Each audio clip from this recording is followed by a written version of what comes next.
Yo, Kwan, quick question. By choosing to work digitally and not having any original artwork, how much money do you think I'm leaving on the table? That really depends on what you consider enough money for you. So I got a letter this morning, boy. Hey, hey, honey. I got a letter this morning, boy. Hey, hey, honey. I got a letter this morning, gonna see you when the sun goes down. I couldn't read it for crying, boy. Hey, hey, honey. So it's week 2 of this insane deadline that, again, all of this is kind of self-inflicted. Today is, what is today? I got a gal in Georgia, boy. Hey, hey, honey.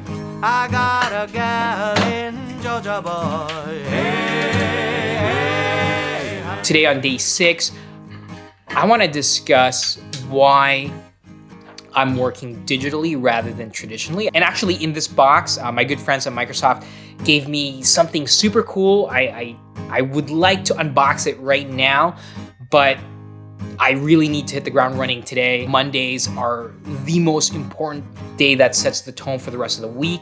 Hopefully I'll get to open this today. I don't think I'll be able to set it up, but thanks Microsoft. This is not sponsored, by the way.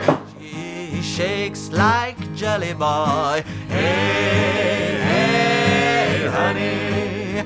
Well, she shakes like jelly, boy. Hey, hey, honey. One of the things I really enjoy, and this is something that has really benefited my storytelling a lot, which is the ability to crop and move and resize some of the images. Before, when I'm working traditionally, once I've laid out a page, if something is off by just a couple inches, I won't bother redoing it, especially if I've gone pretty far along with regards to my pencils. So if I need to move something or scale something slightly, I have to erase it and redraw the entire thing.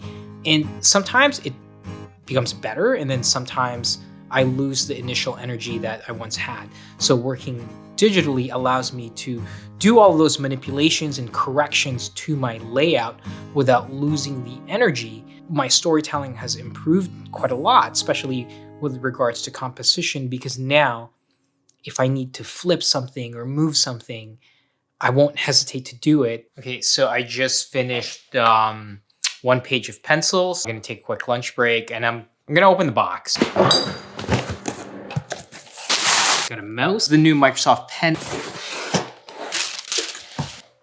I used to paint on these cardboards when I was in high school, and so now every time I see cardboard packaging, I can't help but end up being a total hoarder. Okay, so what we have here is the Microsoft Surface Studio laptop. Did I say that right? Okay. I have a long-standing relationship with the folks at Microsoft. They're super awesome to me, and they've always been a huge supporter of my work. This is all the time I have today. I was supposed to be eating my lunch. So I can smell that new tech. Thank you very much, Microsoft. I look forward to trying these out and integrating them into my workflow. Try is here. Hey, what's up, Try? So this is a new pen. This is a brand new pen, which is supposedly way better than the previous one. So, by the way, check out this. Oh, you got a Oh yeah, this is the screen. Atomos. Is that new? No, it's a Lilliput. Because I'm manual focusing, I don't know what's in focus. Now you have the functionality of a Panasonic.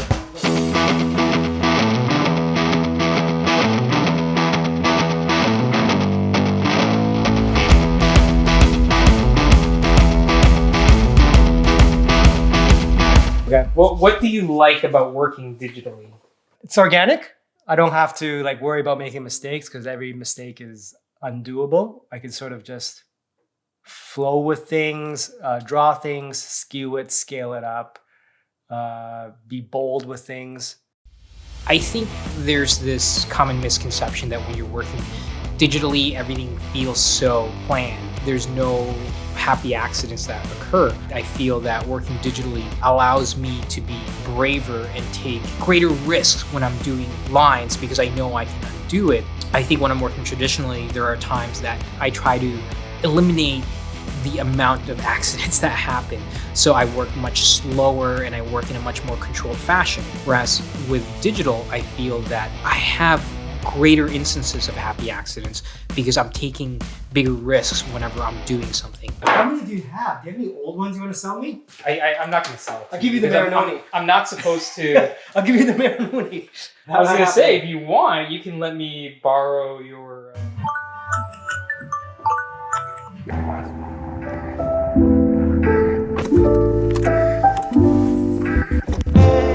Do you have like 5 minutes right now, or? Yeah. I know that this is going to be a tough question to answer, but how much money do you think I'm leaving on the table by not having original artwork to sell? That really depends on what you consider enough money for you to work traditionally. A lot of people move to digital art because it's a lot faster. But how much is it faster when you're not making money in the resale value of artwork? Me, I like traditional art because I like to hold it, I like to touch it, I like to feel it, whatnot. Traditional style. As far as to an exact amount, it all depends on your page rate and what you can sell stuff for. Is it worth it for you to do that traditionally, even if it takes you double the time because you have something tactile to sell? Just to contextualize what Quan is talking about, let's pretend this $50 bill is how much you get paid per page. Now, in order to make selling artwork worth it, in my opinion, it should be more than $50. I don't have any more Canadian $50 bills, so let's pretend these Australian $50 bills are comparable. If you're getting paid $50 per page and you're selling your original art, ideally you're getting twice the amount of this $50. Now, it's worth it for sure, but I feel like it would be better if it was 3 times the amount, ideally 4 times the amount. Everybody has a different meter for what that threshold is. Ideally, whatever it is you're selling your artwork for is going to be worth more than what your page rate is. So whether that's times 2, times 3, times 4, that's up to you.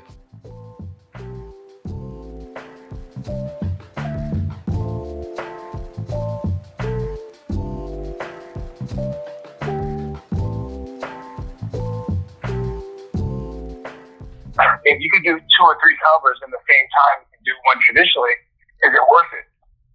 Probably. But if you could do one cover in like 5-6 hours and you could sell that cover for $3-4 grand, is that extra time worth the $3-4 grand? It's all up to you and what your page rate is. Yeah, no, well, that's the thing, right? Like, I think I reached a certain point where I realized that when I was working digitally, I kind of did the math in my head where I'm like, okay, I'm getting paid this much for a cover and I'm getting paid this much for an interior. And, the rates were pretty good. And then I also realized the efficiency of getting issues done would accumulate to trade paperbacks, right? Would accumulate to hardcovers, passing on the immediate rush of that physical original art sale in order to have that long-term revenue of royalties. Even though ironically, the stuff I'm getting royalties from was when I was working traditionally, even though I kept all of that stuff. Now, these flash pages I kept for sentimental value. So I wanted to keep them to remind me of my time with the character. When I look through the pages and the books, I can tell you exactly what's happening in my life during that time. In a weird way, aspects of my run on the book is a little bit of a time capsule for me. Now, it's not lost on me that keeping the art makes them increase in value. And effectively, I've taken 3 to 5 years worth of my work off the market. But until I actually sell them, they don't quite hold a monetary value to me, at least in my weird mind and perception of them. But the greater value that they have for me, they're my memories.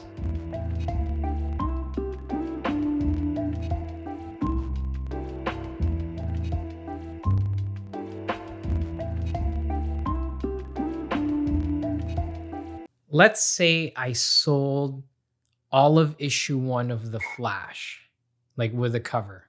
Is that complete? Complete, every single page and the cover. You're probably looking at like 40, maybe a 50 grand. 50 grand for one issue. That's pretty good. It's not bad. Sales have been good in the past couple of years. Now, here's the reason why I feel like I'm going to be overvaluing them. These are more than just marks on a piece of paper. They inhabit a certain time in my life that when I give you this piece of artwork, I'm giving you a piece of my time, essentially a piece of me, and a piece of my own personal history.